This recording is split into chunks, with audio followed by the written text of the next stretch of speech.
जय भोलेनाथ दोस्तों। मेरा नाम है शिवानी और अपने इस चैनल के माध्यम से मैं आपको हिमाचल में बीती हुई हॉरर स्टोरी के बारे में बताती हूँ। तो वक्त न जाया करते हुए चलते हैं मेरी आज की स्टोरी की तरफ। और आपको मेरी मेहनत पसंद आए तो इसको शेयर, लाइक और सब्सक्राइब करना ना भूलें। तो दोस्तों, ये स्टोरी है हिमाचल प्रदेश के चंबा डिस्ट्रिक्ट की गुरना गांव की। तो गुरना गांव में एक अफवाह फैली थी कि कोई आवाज दे तो पीछे मुड़कर मत देखना। बहुत ही पुराने समय पहले की बात है ये, जब ना मतलब कुछ हुआ था, कुछ हादसा हुआ था। इसका सस्पेंस जो मैं आपको लास्ट में बताऊंगी। तो एक ना 22 साल का लड़का रौनक, मतलब बाहर से आया होगा शहर से। तो उसको पता नहीं होगा कि हमारे गांव में मतलब कैसी कैसी घटनाएं हो रही हैं या फिर कोई भूत प्रेत वाली बातें चली हुई हैं। तो वो गांव मतलब आया, रात के टाइम आया। आपको पता है जो शहर के लोग होते हैं उनके लिए दिन रात कुछ मायने नहीं रखता है। शहरों में रात को भी लोग काम करते हैं, मतलब अपने घूमते फिरते हैं। तो वो रात के टाइम मतलब घर आ रहा था, अकेला ही था। तो वो अपनी बाइक से जैसे घर आ रहा था ना, तो सुनसान सड़कें। अब गुरना गांव के लोगों को तो पता था कि ये कैसा है कैसा नहीं है, मतलब यहाँ पे कुछ हो रहा है, किससे हो रहे हैं, कोई आत्मा भटक रही है या कुछ हो रहा है। क्योंकि उनको पता था कि उनने मतलब सुना था कई लोगों की डेथ हो गई थी इस करके। तो उसको थोड़ी, उसको किसी ने बताया नहीं होगा कुछ। तो वो आ रहा था ना, जैसे अपने घर आ रहा था। तो जैसे वो घर आ रहा था ना अपने, तो उसको ना जैसे किसी ने जैसे कान के पास ना उसकी आवाज आई। आवाज तो नहीं, ऐसे मतलब सांस लेने के लिए जैसे किसी ने उसके कान के पास सांस ली हो।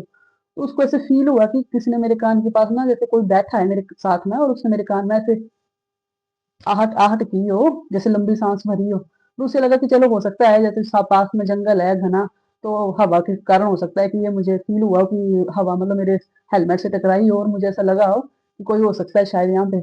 पर दोस्तों, जब मतलब दूसरी बार फिर से ना उसको ऐसे फील हुआ कि कोई ना मेरे साथ, मतलब साथ वाली सड़क पे चल रहा है साथ साथ में। तो उसने जब मतलब ऐसे हेलमेट उठाया अपना और देखा तो कोई भी नहीं था आगे। फिर उसके उसके साथ चलने चलने की आवाज आने लगी उसको बाइक के साथ। और फिर से उसके कान में आवाज आई गहरी सांस की। अब उसे डर लगने लग पड़ा। अब भले मैं हूँ, कोई आप हो, तो आपको भी तो डर लगेगा कि कौन है, मतलब बात ऐसे मैं अकेला जा रहा हूँ और मेरे बिना वो मुझे दिख भी नहीं रहा है और ऐसे ऐसे आवाज आ रही है। तो उसको ऐसे फील हुआ कि कोई है मेरे साथ। और तीसरी बार जब उसको आवाज आई चलने की, मतलब अब तो उसको आवाज ज्यादा तेज लग पड़ी आनी चाहिए, वो बाइक की रेस कर रहा था ना। उसके साथ साथ आवाज तेज होती जा रही थी। और आवाज तेज होती जा रही थी और उसने मतलब जो बोलने की आवाज थी ना, मतलब मैं बोल रही थी सांसें आ रही हैं गहरी गहरी उसके कान के पास से। वो अब सांस की जगह उसने बोला, रुक जा एक बार पीछे तो मुड़ के देख ले। अब उसके दिल की धड़कन और तेज होगी। रौनक भागा और तेज भागा अपने गांव की तरफ, लेकिन उसने पीछे मुड़ के नहीं देखा। उसकी एक यही बात अच्छी थी कि उसने पीछे मुड़ के नहीं देखा। अगर उसको पता तो था ही नहीं कि पीछे अगर मतलब ऐसे हो रहा है कि कुछ किस्से हो रहे हैं हमारे गांव में या कुछ हो रहा है, मतलब कोई भूत वगैरह है। पर उसने फिर भी शायद, होता ही है जैसे आप लोग वीडियोस देखते हो, हम लोग देखते हैं, कुछ भी हो सकता है कि उसको मालूम हो कि पीछे मुड़ के नहीं देखना है, ऐसे मुझे कोई दिख नहीं रहा है आगे, तो शायद पीछे मुड़ के देखूं तो मेरी जान को खतरा हो सकता है। वो जैसे ही गांव में एंटर हुआ तो उसको पहले घर दिखा किसी का। तो वो मतलब उसने ऐसे इधर उधर नहीं देखा, वो सीधा उनके घर में चला गया। उसने दरवाजा खटखटाया। तो कोई बूढ़ी औरत थी वहां पे बैठी हुई ना, तो वो मंत्र जाप कर रही थी किसी भगवान का। तो उसने बोला मतलब मैं अंदर आ सकता हूँ, तो वो अंदर गया। तो उसने मतलब ऐसे डर रहा था और उसने मतलब दादी को जैसे कुछ बोला कि मेरे पीछे, वो वो मेरे कान के पास। तो दादी समझ गई कुछ मतलब बात हुई होगी, मतलब वही जो बिना कान वाली औरत है, उसका सामना जिससे हुआ है। तो उसने मतलब बूढ़ी औरत ने रोने को कहा कि आज तू बच गया, तूने पीछे नहीं मुड़ के देखा ना, तो तू बच गया, नहीं तो आज तेरी बारी थी जान गंवाने की। तो उसने पूछा दादी से कि क्या हुआ था, मतलब कौन सी ऐसी बात थी जो मतलब ऐसे, मतलब मुझे मेरी फैमिली वालों ने नहीं बताई कि ऐसा कुछ हो रहा है या कोई हादसा हुआ है या कुछ है, कुछ हो रहा है गांव में। तो दादी ने बोला कुछ नहीं, तू ऐसा कर, आज की रात यहीं रुक जा। तो मतलब वो वहां पे रुका 10-15 मिनट होते, दरवाजे के पास उसे फिर बार बार आवाज आए कि एक बार बाहर आ जा, रौनक एक बार बाहर आ जा, पीछे मुड़ के तो देख लेता, बाहर आ जा। मतलब पूरी रात उसके दिमाग में यही बात चलती रही कि कोई था, कौन था वो, क्या हुआ था मेरे साथ, कैसे। और जैसे सुबह हुई वो अपने घर को चला गया।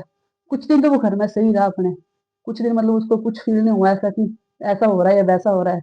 लेकिन जब मतलब, लेकिन 10-15 दिन बाद ना उसे फिर से कान में आवाज आने लगी, रौनक तू आया नहीं वापिस, तू एक बार पीछे मुड़ के तो देखता। अब उसे हर रोज यही आवाज आए। उसने अपने मम्मी पापा के साथ भी शेयर की ये वाली बात, लेकिन उसे कुछ भी मतलब बेनिफिट नहीं हुआ और मम्मी पापा ने कुछ बताया नहीं क्या बात थी क्या नहीं। और उसका इलाज भी करवाया तो उन्होंने मतलब पंडित वगैरह ने ये बोला कि ये सही सलामत है, यही बहुत है, इसका इलाज कुछ नहीं है, इसको मतलब दोबारा से रात में सड़क पर नहीं भेजना है। लेकिन रोनक को तो टेंशन होगी थी ना, क्योंकि उसने ड्यूटी पर भी जाना था। अगर उधर भी उसको ऐसी आवाज आती तो उसके जो रूममेट्स थे, कोई भी था, वो तो डर जाता ना कि ये क्या कर रहा है, रात में बड़बड़ा रहा है। तो वो बोले कि मुझे ऐसे रात में ना ऐसे आवाज आई कि मेरे दरवाजे के पास कोई है, मेरे कान में चिल्ला रहा है, और वो रात को उठ के चिल्लाए कि मुझे बचा लो, मुझे वो औरत बुला रही है। फिर ना उसके मन में ऐसा हुआ कि क्यों ना मैं उस दादी के पास जाऊं, अपनी बात जानने के लिए कि क्या हुआ था, मतलब कौन थी वो औरत, क्या था। लेकिन जैसे ही वो अपने दोस्त रवि के साथ अपनी दादी के उस दादी के पास गया ना, सॉरी वो अपनी तो नहीं थी, लेकिन गांव के जैसे एंटर वाला, मतलब फर्स्ट घर उनका ही था एंट्रेंस पर, तो वो उस दादी के पास गया, तो उसने आगे जाके देखा कि वो दादी है नहीं, उनकी डेथ हो गई थी। तो उनके पास से उनको मिली एक डायरी। वो पता नहीं दादी ने लिखी थी या किसने लिखी थी, लेकिन उसने जैसे वो डायरी खोली, तो उसे वो बिना कान वाली औरत का राज पता चला। तो ये दोस्तों सस्पेंस रहा, ये मैं आपको नेक्स्ट वीडियो में बताऊंगी। इस वीडियो को नेक्स्ट पार्ट के लिए देखने के लिए सब्सक्राइब करें और अपना ध्यान रखें। जय